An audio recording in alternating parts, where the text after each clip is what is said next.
भारत में इस समय 5.5 करोड़ घुसपैठिए रह रहे हैं।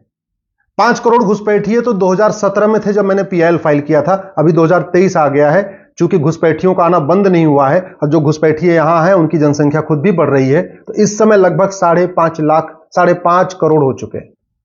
याद रखिए, ये घुसपैठिए किसी इस्लामिक कंट्री में नहीं जाते, चाहे रोहिंग्या हो या बांग्लादेशी, ये सारे सारे भारत में ही आते हैं।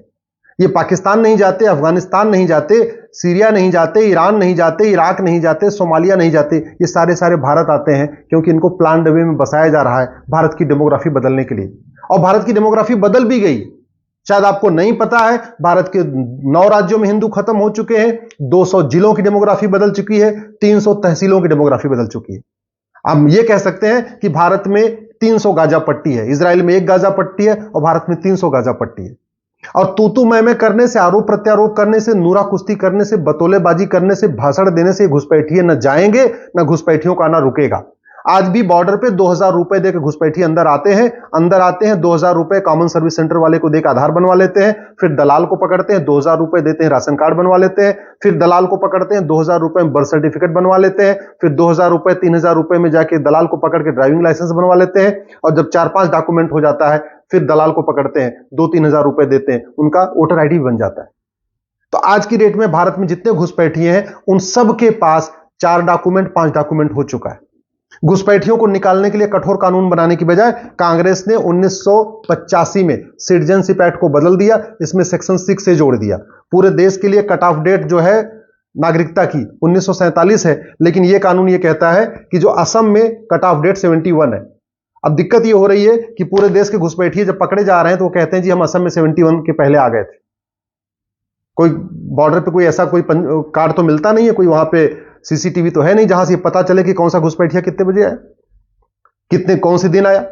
अब घुसपैठिए जो 90 में आए, 85 में आए, 95 में आए, या सन 2000 में आए, 2010 में आए, वो भी कह रहे हैं हम असम में 1971 के पहले आ गए थे। तो अगर ये जो सिटीजनशिप एक्ट की धारा 6 है, अगर इसको नहीं हटाया गया तो मैं गारंटी के साथ कहता हूं एनआरसी कभी सफल होगा ही नहीं। इसलिए मैं कह रहा हूं, जिन भी पॉलिटिकल पार्टियों के आप समर्थन करते हैं, जिस भी सांसद को आप वोट देते हैं, एक बार उससे मिलकर कहिए कि सिटीजनशिप एक्ट की धारा 6 कब खत्म होगी। ये जो धारा 6 है कश्मीर के आर्टिकल 35A से बहुत खतरनाक है। आर्टिकल 35A तो कम खतरनाक था, असम का जो ये 6 है उससे बहुत ज्यादा खतरनाक है। और ये भी याद रखिए, इन घुसपैठियों ने, चंद घुसपैठियों ने पर्शिया को ईरान बना दिया। वहां सारे पारसी रहते थे, 5000 के आसपास घुसपैठिए गए, पूरा ईरान बन गया। ये जो इजराइल का वार हो रहा है केवल इसलिए हो रहा है क्योंकि पूरा का पूरा वो क्षेत्र वहां पे यहूदियों का था, लेकिन बाद में कुछ घुसपैठिए गए, उन्होंने कन्वर्ट किया, और आज आप देख लीजिए फिलिस्तीन इजराइल का झगड़ा चल रहा है। कुछ चंद घुसपैठियों ने गंधार को कंधार बना दिया, जिसको अफगानिस्तान कहते हैं। कुछ चंद घुसपैठियों ने कुंभा को काबुल बना दिया। कुछ चंद घुसपैठियों ने कैके को पेशावर बना दिया। कुछ चंद घुसपैठियों ने कंबोज को बदख्शा बना दिया, सुवास्तु को स्वाद घाटी बना दिया, तक्षशिला को रावलपिंडी बना दिया। थोड़े से घुसपैठिए गए और आज देख लीजिए, यमन अशांत है, कांगो अशांत है, ईरान अशांत है, इराक अशांत है, सूडान अशांत है, इजिप्ट अशांत है, सीरिया अशांत है, बांग्लादेश अशांत है, फिलीपींस अशांत है, पाकिस्तान अशांत है, नाइजीरिया अशांत है, तजाकिस्तान अशांत है, अफगानिस्तान अशांत है, और बाकी तो छोड़िए, अब तो पूरा यूरोप अशांत है, अमेरिका अशांत हो गया है। ब्रिटेन की फोटो आप देख रहे होंगे, लंदन की फोटो आप देख रहे होंगे, क्या सिचुएशन हो चुकी है। अगर हम आंख बंद किए रहेंगे, अगर हमारे नेता, अभिनेता, जज, सांसद, विधायक, मंत्री, गृहमंत्री, मुख्यमंत्री अगर अपनी आंख बंद किए रहेंगे तो आपको क्या सोचते हैं, घुसपैठिए चले जाएंगे? नहीं।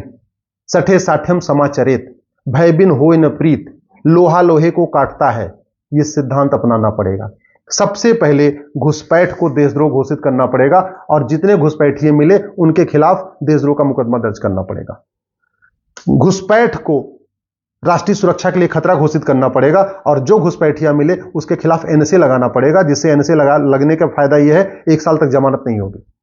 घुसपैठ को देश की एकता अखंडता के लिए खतरा घोषित करना पड़ेगा, और घुसपैठियों के ऊपर यूएपीए लगाना पड़ेगा। घुसपैठ को वेजिंग वॉर घोषित करना पड़ेगा, इनडायरेक्ट वॉर घोषित करना पड़ेगा, प्रत्यक्ष युद्ध है, क्योंकि ये घुसपैठिए आए ही हैं भारत की डेमोग्राफी बदलने के लिए, और बहुत हद तक सफल भी हो चुके हैं। इसलिए घुसपैठियों के ऊपर वेजिंग वॉर यानी सेक्शन 121 लगाना पड़ेगा। और घुसपैठ एक ऑर्गेनाइज क्राइम है। मैंने बताया ये बांग्लादेशी जो अकेले नहीं आते, इनके एजेंट हैं, भारत में है। अभी कुछ दिन पहले यूपी में एक एक व्यक्ति के पास 20 करोड़ रुपए पकड़ा गया है, वो केवल उसको 20 करोड़ आया था खाड़ी देशों से घुसपैठियों को बसाने के लिए, उनको लाने के लिए, उनकी झुग्गी बनवाने के लिए, उनको राशन देने के लिए, उनका रोटी कपड़ा मकान की व्यवस्था करने के लिए। इसके पहले कानपुर में पकड़ा गया था 50 करोड़ रुपए, वो पैसा भी खाड़ी देशों से आया था घुसपैठियों की मदद करने के लिए। तो सबसे पहले इंपॉर्टेंट यह है एफसीआरए को खत्म कर दिया जाए, जो जिससे विदेशी फंडिंग आती है। हमें नहीं चाहिए विदेशी फंडिंग। अगर कोई ईमानदारी से भारत में काम कर रहा है डायरेक्ट अपने खाते में ले लेगा। एनजीओ क्या जरूरत है विदेशी फंडिंग की? ये जितने विदेशी फंडिंग से चलने वाले एनजीओ हैं, इसमें ज्यादातर ऐसे हैं जो देश विरोधी काम कर रहे हैं, या तो नक्सलियों की मदद करते हैं, माओवादियों की मदद करते हैं, या घुसपैठियों की मदद करते हैं, या मिशनरियों की मदद करते हैं, या तो जिहादियों की मदद करते हैं। और सबसे important, narco polygraph brain mapping कानून बनाना पड़ेगा। जब तक पुलिस के पास ये सुविधा नहीं होगी, किसी को पकड़े और जाके सीधे सीधे ले जाए और लैब में खड़ा करके एक दिन के अंदर उसका दूध का दूध पानी का पानी करा दे, नहीं तो 20 साल 30 साल मुकदमा चलता है, पुलिस भी परेशान हो जाती है, पुलिस के लोग परेशान हो जाते हैं, पूछताछ करते हैं, चार्जशीट फाइल करते हैं, बेचारे 10 साल तक पुलिस वाले तारीख पे तारीख उनको मिलती रहती है, उसको लेके मुलजिम को ले जाते हैं, लाते हैं, और बाद में कोर्ट क्या कहती है, इसके खिलाफ कोई सबूत नहीं है। अरे भैया, नार्को पॉलीग्राफ ब्रेन मैपिंग बन जाएगा, अपने आप 2 दिन के अंदर पता चल जाएगा कि बांग्लादेश से आया, कि कहां से आया, अफगानिस्तान से आया, पाकिस्तान से आया, कि रोहिंग्या है, कि कहां का है। नार्को पॉलीग्राफ ब्रेन मैपिंग तुरंत पता चल जाएगा, इसके दादा कहां के रहने वाले, इसके मामा कहां के रहने वाले, इसके नाना कहां के रहने वाले, इसके मौसा कहां के रहने वाले, तुरंत पता चल जाएगा। तो इसलिए मैं कह रहा हूं, दल गुलामी छोड़िए, पार्टियों की गुलामी छोड़िए, नेताओं की गुलामी छोड़िए। और नहीं छोड़ेंगे तो जैसे फ्रांस जल रहा है, यूरोप जल रहा है, इटली जल रहा है, स्वीडन जल रहा है, आने वाले टाइम में एक दिन आपका गांव भी जलेगा, आपका घर भी जलेगा, और यही घुसपैठिए जलाएंगे। जैसे कश्मीर में जलाया, मणिपुर में जलाया, नागालैंड में जलाया, मेघालय में जलाया, एक दिन आपका भी घर जलेगा, आपके बच्चों का भी घर जलेगा। इसलिए मैं कह रहा हूं, सबसे पहले पुलिस रिफॉर्म की मांग करिए, narco polygraph brain mapping test की मांग करिए, ये जज अपनी मनमानी छोड़े, इसके लिए जुडिशियल रिफॉर्म की मांग करिए कि घुसपैठियों का मुकदमा 20 साल 30 साल नहीं चलेगा। फटाफट आया, narco polygraph brain mapping test किया, टेस्ट में अगर आ गया कानून में कि हाँ भाई विदेशी है, कोर्ट तुरंत उसको आदेश करे, भैया इसको बाहर ले जाओ। ये जो सिटीजनशिप एक्ट में राजीव गांधी ने धारा 6 से जोड़ा था, उसको खत्म करने की मांग करिए। ये राजीव गांधी का महापाप आज भी चल रहा है। दुर्भाग्यवश न सांसदों को इस धारा के बारे में पता है, न विधायकों को इस धारा के बारे में पता है। न असम की सरकार धारा 6A का विरोध कर रही है, न केंद्र सरकार का कोई सांसद विधायक मंत्री इसका विरोध कर रहा है। किसी भी पॉलिटिकल पार्टी का आदमी धारा 6A के बारे में नहीं बोल रहा है। ये 6A घुसपैठियों के लिए एक संजीवनी है। अगर ये 6A रहा, 6A को नहीं खत्म किया, तो याद रखिए एक भी घुसपैठियों को निकाल पाना बहुत मुश्किल हो जाएगा। और आप देख लीजिए, आप घुसपैठियों का वीडियो तो देखते हैं, घुसपैठियों को पकड़े जाने की खबर तो सुनते हैं, कभी घुसपैठियों को निकालने की खबर सुनी आपने? हाँ भैया घुसपैठियों को निकाल के बांग्लादेश भेज दिया या म्यांमार भेज दिया? नहीं हो सकता है। कानून घटिया है। एक बार निकालने की कोशिश करेंगे, घुसपैठियों के इतनी उनकी फंडिंग आती है, बड़े बड़े दिग्गज वकील खड़े हो जाते हैं सुप्रीम कोर्ट में उनके लिए, उनको तुरंत स्टे ले लेते हैं। जज मनमानी न कर पाए, पुलिस फटाफट उनकी सच्चाई पता कर ले, इसके लिए पुलिस चार्टर जरूरत है, जुडिशियल चार्टर जरूरत है। और सबसे इंपॉर्टेंट, जो इनकी फंडिंग है, फंडिंग जब तक नहीं रुकेगी तब तक घुसपैठ नहीं रुकेगी। घुसपैठ का मूल कारण घूसखोरी है। बहुत बड़ी मात्रा में फंडिंग आ रही है, हवाला के जरिए आती है, खाड़ी देशों से एफसीआरए के जरिए आती है। एफसीआरए को भी खत्म करना पड़ेगा और वन नेशन वन टैक्स लागू करना पड़ेगा। जब तक 100 रुपए से बड़ी नोट बंद नहीं होगी, 5000 रुपए से महंगे सामान का कैश लेन देन बंद नहीं होगा, 50,000 रुपए से महंगी प्रॉपर्टी को आधार से लिंक नहीं किया जाएगा और वन नेशन वन टैक्स लागू नहीं होगा, तब तक घूसखोरी नहीं रुकेगी, भ्रष्टाचार नहीं रुकेगा। जब तक भ्रष्टाचार नहीं रुकेगा तब तक याद रखिए कोई भी देश विरोधी काम नहीं रुकेगा।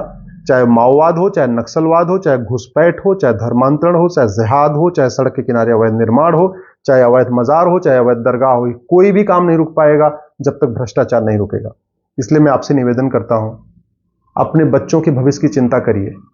आप अपने बच्चों के लिए अच्छा घर बनाते हैं, अपने बच्चों के लिए अच्छा दुकान बनाते हैं, आप कम से कम अपने बच्चों के लिए अच्छा कानून मांगिए।